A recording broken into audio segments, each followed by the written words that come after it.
Amidst the gnarled trees, a group of geologists trudged onward.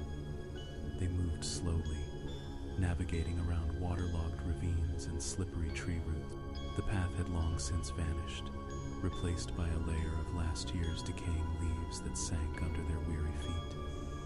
Their supplies were nearly gone, and their destination was still a great distance away. After a long, relentless journey, they finally reached a small stream. Their joy was immense, but it was short-lived. In the twilight of the pine-scented forest, figures began to emerge from between the black tree trunks. The figures seemed to be made of moldy moss and rough bark. Soft music played in the bar. I sat at the counter, sipping my drink slowly. It was only about 8 o'clock in the evening. It hadn't been long since my last business trip, and my body was undergoing some changes. Old wounds were healing with incredible speed. The gray hairs at my temples, a product of my dangerous line of work, had returned to their original color in a matter of days. My entire appearance had changed, as if I had become 10 years younger. Now, if you stood next to me, you would never guess I was approaching 40. I even had to endure the embarrassment at work of claiming I'd bought a spa package. To be honest, I didn't think much of it. It just meant I could relax a little. Damn, some weird artifact has possessed you and you're not even trying to figure it out, you might say. But imagine how I would explain it. Go to my superior and say, "Sir, General, on my last trip, I was infected with something unknown. Let's make me a guinea pig and cut me open to find out what it island." No, thank you. I wouldn't even open a file on it, because in my agency, all secrets eventually come to light. So, as long as my life wasn't in danger, I wasn't going to draw attention to myself. I had almost finished my beer and was about to leave when a girl in an unusual dress approached me. "Buy me a drink?" she whispered softly. "I'm Lisa. Dene. Nice to meet you," I replied with a smile. "What are you having?" I signaled the bartender. "Vermouth, please." "That's a beautiful dress," I said. "Yes, it's Gucci from the latest collection," Lisa replied with a smug smile, leaning in a little closer. Unconsciously, I touched the dress with my palm and began to speak, but not in my own voice. "Made in China, garment factory in Guangdong province." In that moment, I was utterly shocked. Across from me, Lisa stood, with her face flushed with a mixture of embarrassment and surprise. Suddenly, my phone rang. "Yes, General." I took the call in my car. "Denis, hello. Sorry to bother you. Can you come to the office now?" "Yes, sir. I'm on my way," I replied, ending the call. What the hell just happened in that bar? I thought as I turned the ignition. The drive through nighttime Moscow quickly distracted me. Half an hour later, I arrived at the office. As usual, the general was waiting for me on the porch, lighting a cigarette. "Hello, Denny. You're looking refreshed. The vacation must have done you some good." He greeted me with a smile, extending his hand. "I'm a bit surprised myself, General," I replied, smiling and shaking his hand. "Good. Now, down to business. There's a trip for you, Denis."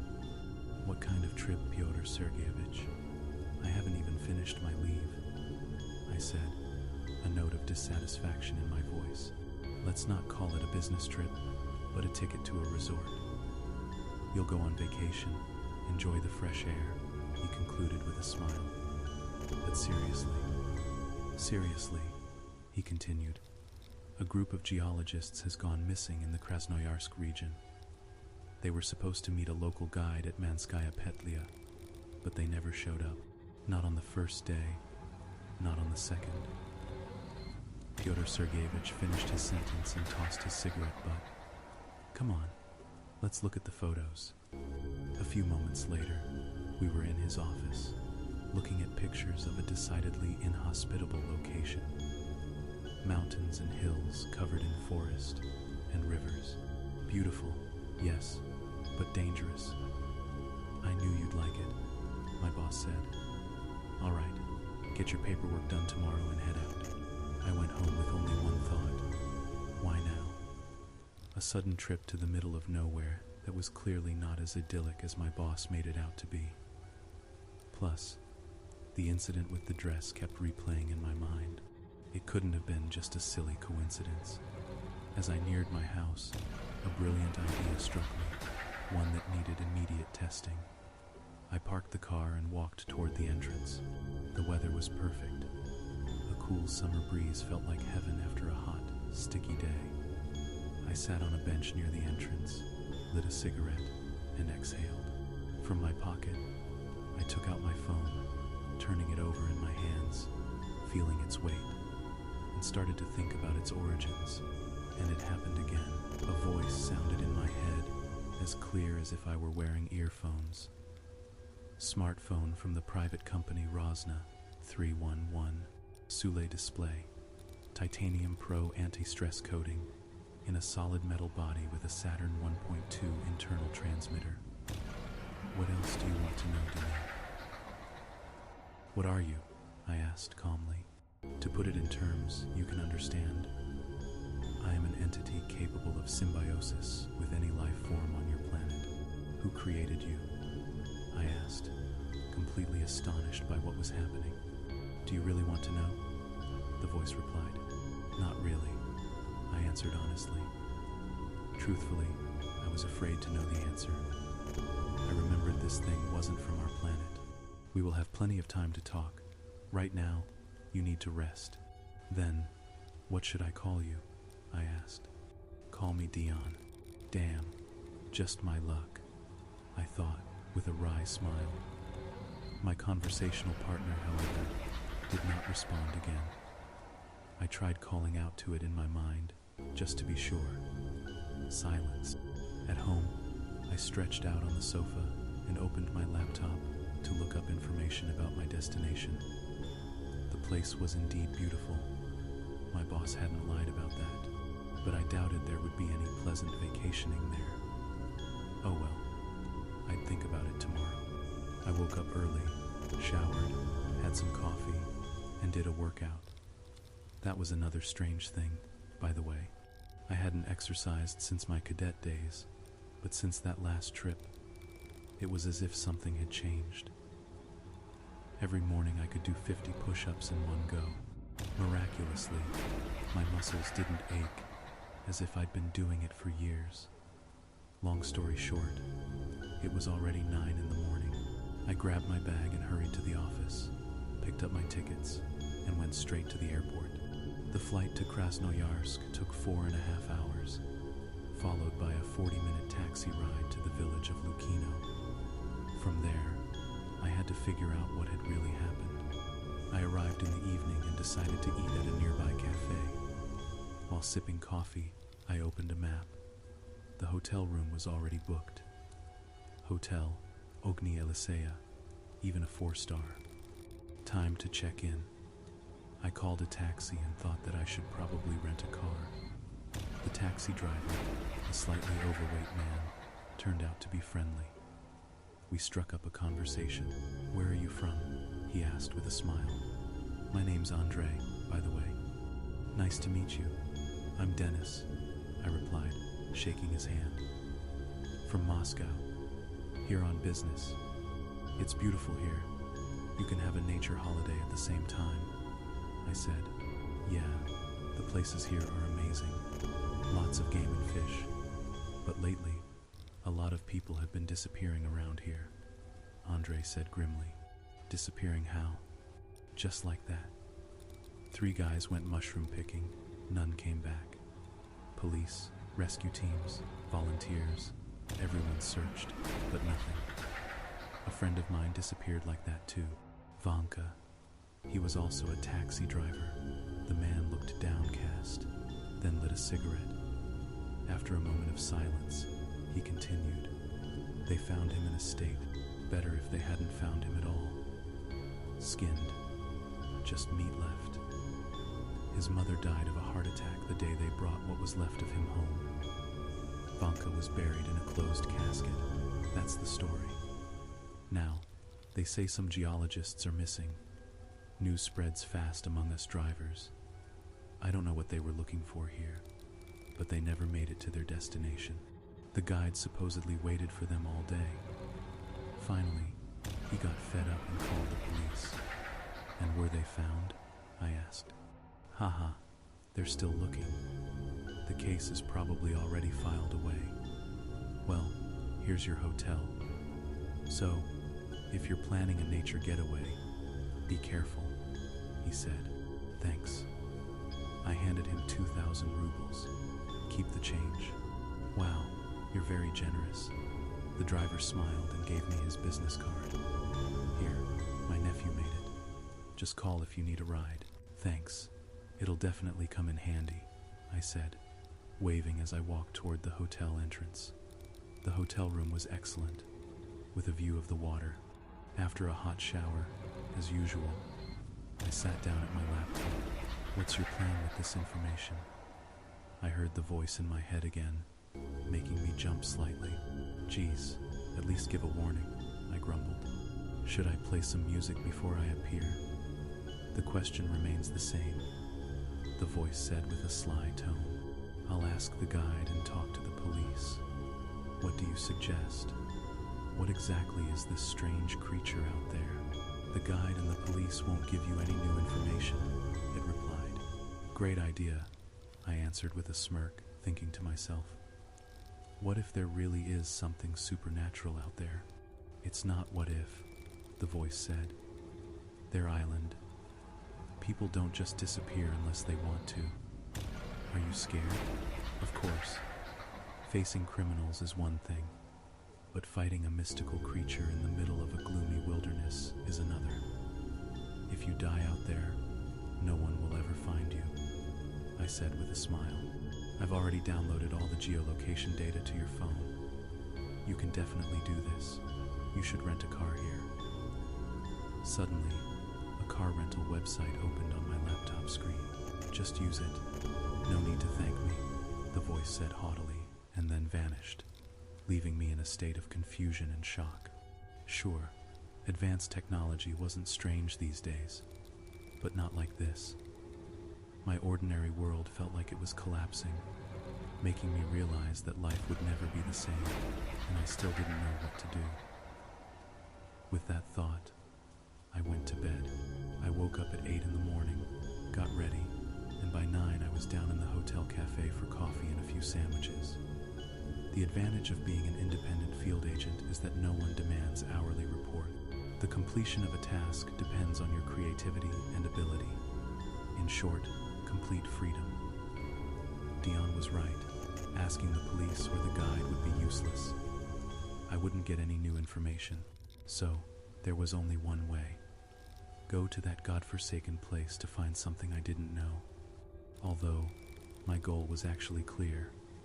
Find the geologists, or at least what was left of them, and find out what they were looking for. After breakfast, I went straight to the car rental place and rented a Toyota Land Cruiser for 3 days, perfect for a trip into the wild. I had to drive to the village of Mansky. Arriving in the afternoon, I decided not to go into the village, but to head straight into the forest, to the starting point of the missing geologist's hike. After parking the car on the side of the road, I quickly changed, tied my boots, put on my pre-packed backpack, and started walking. For the first hour, I followed a regular trail, noticing the tracks of many people who had likely been searching for the geologists. Soon, I saw strange, white, fungus-like stains on the black tree trunks. If you weren't looking for them, you probably wouldn't notice. But it put me on alert. The forest, which should have been full of various sounds, was eerily silent. The path narrowed, and the woods felt dead and hostile. From the dark thickets, the smell of rotting leaves wafted. Under my feet, dry twigs snapped, adding to the tense atmosphere. I tried to talk to Dion, but the voice was silent. This made me even more uneasy. The path wound between steep hills and sad, drooping fir trees. Their evergreen needles had faded, covered in dust, and lost their color. As I navigated around ravines and water-filled pits, my footsteps seemed to echo everywhere, even though I was trying to walk as quietly as possible. In the midst of the silence, I heard a low rumble. Damn it. It was my own stomach reminding me that lunch was still on schedule. I sat down on a large old tree stump, took off my backpack, and laid out my gear. A can of corned beef, a spirit stove, and a plastic bag with sliced bread. I ate as quickly as possible. 10 minutes later, lunch was over. I put the empty can in a sealed bag in my backpack to dispose of later. While finishing my coffee, I surveyed my surroundings. It was a forest, sure, but something was bothering me. As I stood up and put the cup back in my backpack, I glanced down. That's when I realized what had been unsettling me. It wasn't twigs snapping under my feet, but bones, blackened by time. What the hell is going on here? That was the only question on my mind, and the answer came instantly. This place is cursed. The master of this forest grew old and died without finding a successor. Now the dark side rules here, and it grows stronger every day. The geologists aren't missing. They have crossed a boundary invisible to humans. Now, they are not in your world, just like you. What do you mean? I asked, surprised. If anyone were to look for you here, even if they combed the entire forest, they wouldn't find a single trace of you. Incredible. How long have you known this? From the beginning, as soon as you arrived here, the voice answered. Why didn't you tell me? I retorted. Why? I didn't want to spoil your walk. Yeah, you succeeded. Now what do I do, Mr. Smart Guy? What else? Keep going and solve the problem. You have no way back. You're cursed now, just like this place. You have to find the cause and neutralize it, Dion said, ending the conversation. What a great prospect. Fine, onward at Island. I'll play by your rules, gentlemen. With this new knowledge, I walked for another hour and arrived at a small river.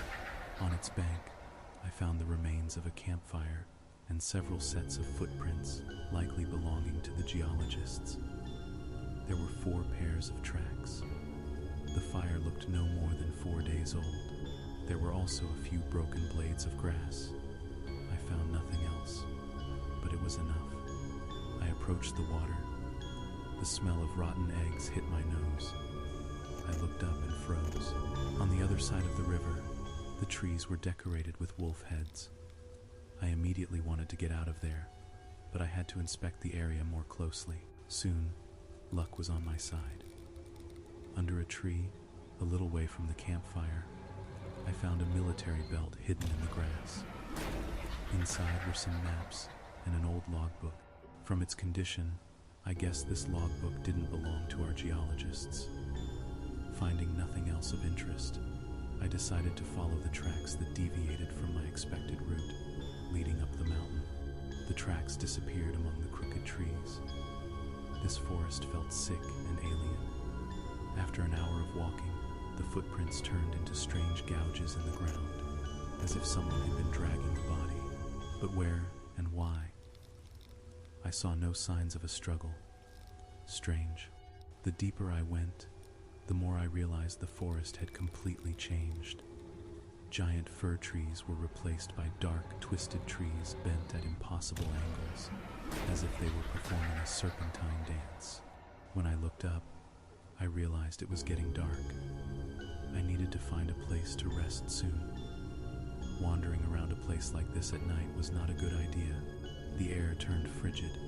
The wind howled between the mountains and hills. I turned on my chest-mounted flashlight, adjusted its brightness, and looked around. I was completely shocked. A thick white fog crept among the protruding tree roots, covering ravines filled with murky water and broken branches. The fog enveloped the bushes and concealed the trail in a suffocating silence. Somewhere down the hill, in the distance, I heard a woman's cry. The sound made me freeze for a moment. Soon, the cry came again, this time accompanied by the sound of boots. I immediately dimmed my flashlight to its lowest setting and hid behind a tree. The footsteps grew louder, along with the terrified sobs. I closed my eyes for a moment. When I opened them again, I was stunned. Before, I could only see the faint outlines of my surroundings, and even then, only with the help of the flashlight. Now, I could see everything clearly, as if watching a high-quality 3D movie. But there was no time to be amazed. I saw a woman in a military uniform running, stumbling, while strange creatures chased her from behind. They looked as if they were carved from rotten wood. Wooden men. But why were they running so fast? Waiting for the right moment, I grabbed the woman, pulled her toward me, and covered her mouth. Shh, stay calm. It's okay, I whispered soothingly. Come on, let's move slowly while these Pinocchios are distracted, I muttered, leading the girl away from the strange creatures. We had to navigate through the dense white fog and entangling roots that seemed to want to extinguish our light. By the time we reached a relatively safe distance, it was completely dark. The gray sky was slowly covered by leaden clouds, and the air smelled of rain. Damn, just what I needed, I thought. I looked around. We had arrived in a small valley. From the sound, it seemed there was a stream nearby. The girl was sobbing, gasping for air. It's okay, it's okay.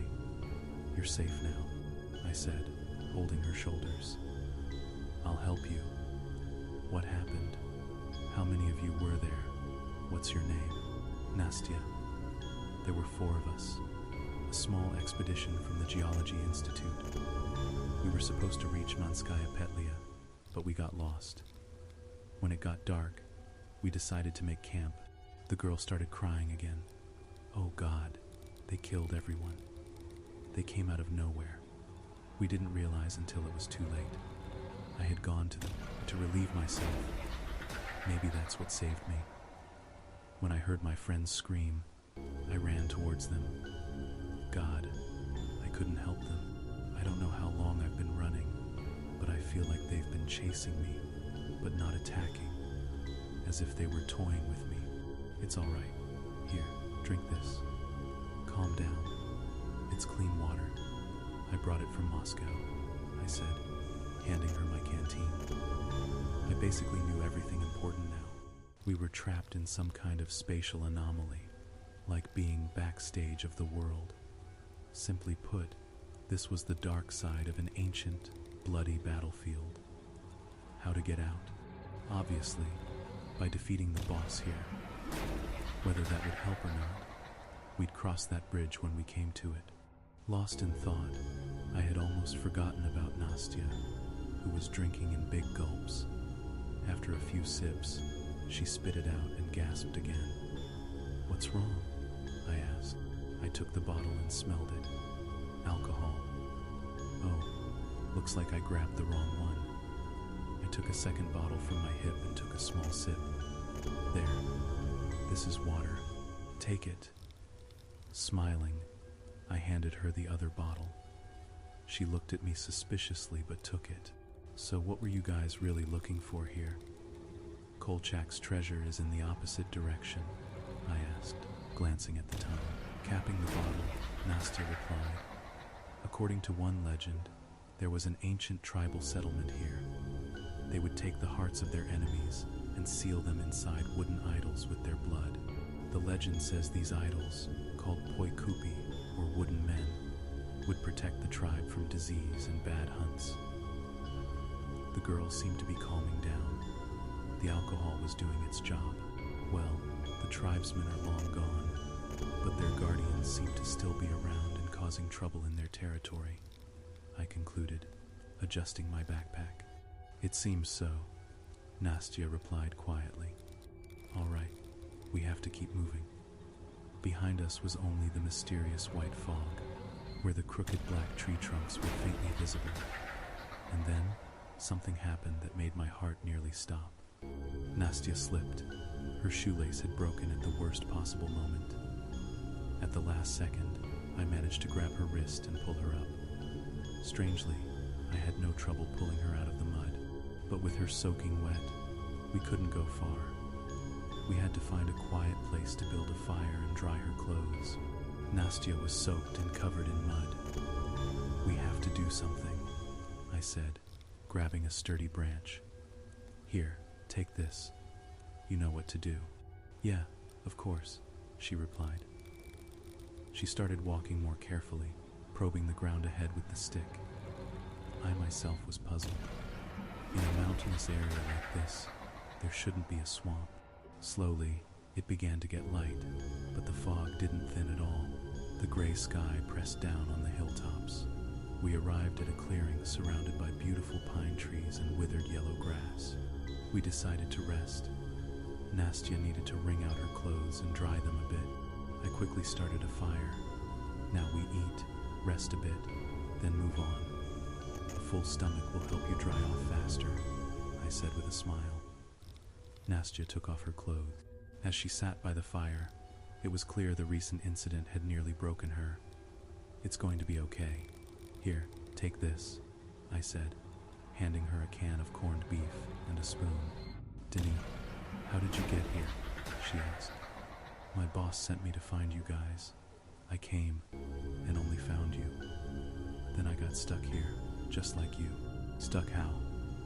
"Look, this forest lost its master and turned to the dark side. Now we have to eliminate whatever is hiding here. I think that's the only way we can go home," I answered, turning up the brightness on my flashlight. "Come on, we can do this." In the fog, slippery roots lay hidden. The smell of damp earth and rot filled the air. From a ravine filled with forest debris, I heard the sound of a dry branch snapping. I turned towards the sound and was startled. 3 pairs of glowing eyes stared at me. What is that?" Nastya whispered, staring into the fog. "Wolves," I answered reflexively, not wanting to scare her. I drew my pistol. Nastya started to tremble. She was on the verge of hysterics. "Calm down. This is the least dangerous thing that could happen to us," I whispered. Oh, how wrong I was. I would soon pay for my arrogance. I grabbed Nastya by the waist and lifted her onto a tree branch. "Get up there, and don't come down until I call you." I moved a little away and waited. The wolves didn't move, as if they were studying me. Suddenly, I felt a sharp pain in my right leg and the sound of teeth snapping. I spun around automatically and pulled the trigger. A muffled shot broke the silence, followed by a yelp, and then everything was quiet again. At my feet lay a large wolf. My back and right legs stung, forcing me to my knees. My head was spinning. With great effort, I looked around. The other wolves, not daring to attack, retreated, snapping branches under them. Then I realized the pain was gone. I looked at my leg, expecting to see a bloody, torn wound. But there was nothing. Not even a scratch. Phew, that was a close one. I sighed in relief and walked towards the tree where Nastya was perched. I helped her down. "Oh, what happened to your clothes?" she asked, looking at my torn pants. "It's nothing, just snagged on a branch. The wolves are gone." I wounded one, and the others didn't dare attack. The next few hours passed without incident. Nastya began to recover and was even able to smile, but it was clear she was exhausted. We had walked for dozens of kilometers, but this damn forest didn't change. It felt endless. All around us was the same. Fog-shrouded branches and a gray sky. It felt like perpetual autumn here. The silence was broken only by the sound of the wind sighing mournfully through the old trees. It never seemed to get fully light. Nastya guessed it might be night. My watch said it was 3:30 in the afternoon, but I hadn't trusted it for a long time. According to my biological clock, it should have been morning.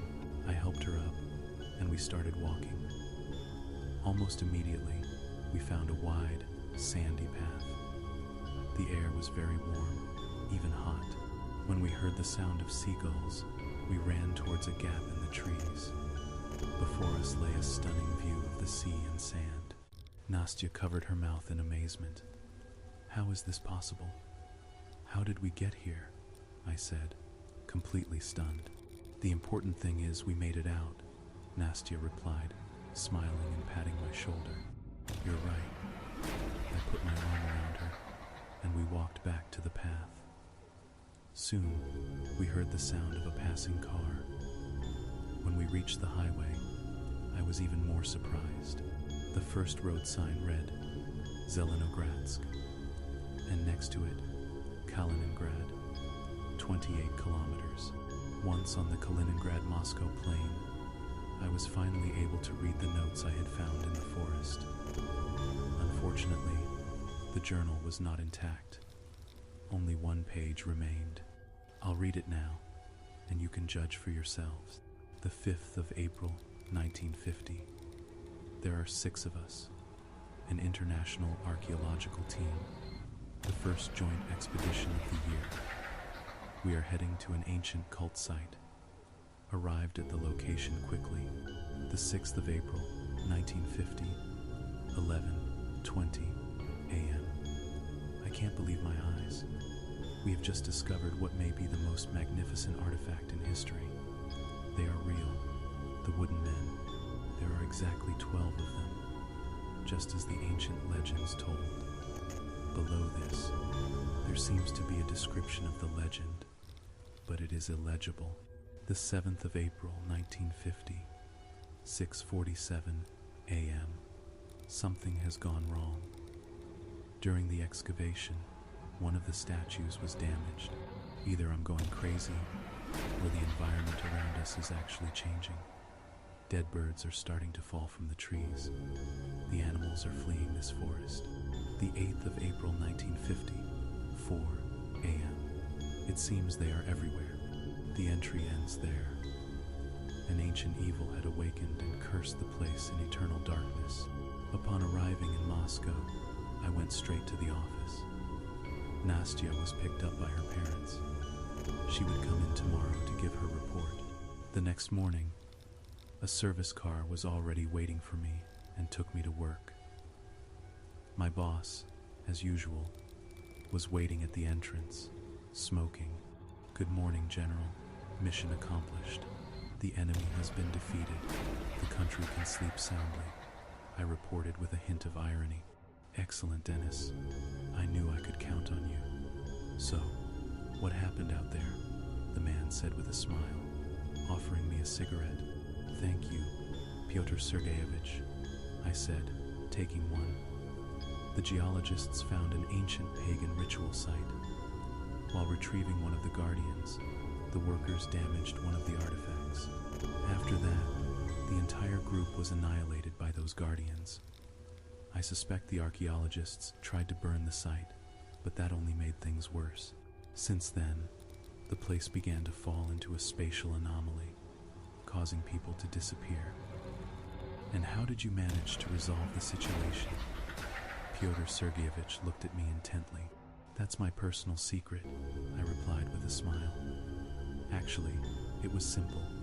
They're afraid of water," I added, flicking away my cigarette butt. "Well, I'm glad you succeeded. You know, Dennis, this was your final test. You can now officially transfer to the Special Operations Unit." "Pyotr Sergeyevich, on this assignment, I realized I'm not a team player. I prefer to work alone. So, if you don't mind, I'd rather stay in my current position." Pyotr Sergeyevich sighed, then smiled. "Of course, stay where you are. It's an honor to work with a professional like you. Take another week off, then get back to it. The work is piling up as usual," he said in a mock-serious tone. "Yes, sir, General." Sitting in my apartment, on my comfortable sofa, I decided to ask Dion a question. I only had one. "Why did you only help me at the very last moment?" The answer came instantly. "Oh, really? Then who helped you against the wolves? If it weren't for me, you would have bled out right there. And at the end, you definitely wouldn't have succeeded on your own. I was quiet because you weren't alone. I didn't want to put you in an awkward position in front of the girl. I learned my lesson from the incident with the dress in the bar. I understand. So, what else can you do? I asked with a smile. Don't be in such a hurry, Denny. We have plenty of time to get to know each other. Right now, your body needs to rest, the voice said, then faded from my consciousness. From my own experience, I'd like to add a little message. Don't go looking for what you never lost. Otherwise, you risk paying a price far greater than the value of your discovery.